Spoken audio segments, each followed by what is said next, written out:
The book of Galatians, King James Version, chapter 6.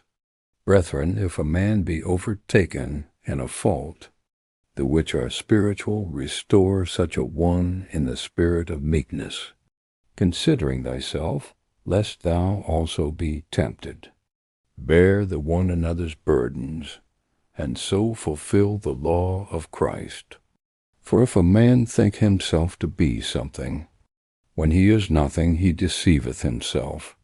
But let every man prove his own work, and then shall he have rejoicing in himself alone, and not in another.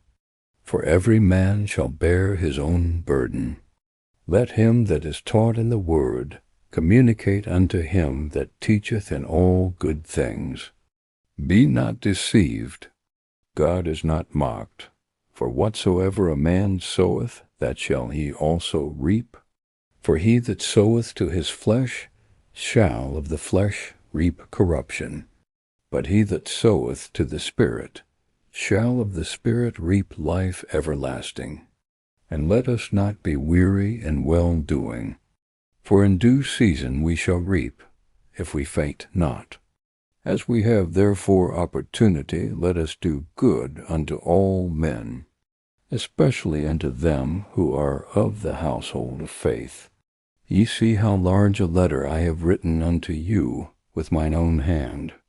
As many as desire to make a fair show in the flesh, they constrain you to be circumcised, only lest they should suffer persecution for the cross of Christ. For neither they themselves who are circumcised keep the law, but desire to have you circumcised, that they may glory in your flesh.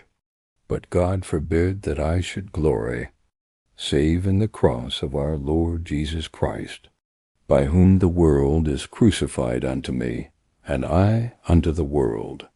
For in Christ Jesus neither circumcision availeth anything, nor uncircumcision, but a new creature.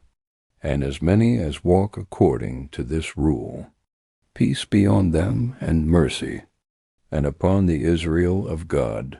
From henceforth let no man trouble me, for I bear in my body the marks of the Lord Jesus. Brethren, the grace of our Lord Jesus Christ be with your spirit. Amen.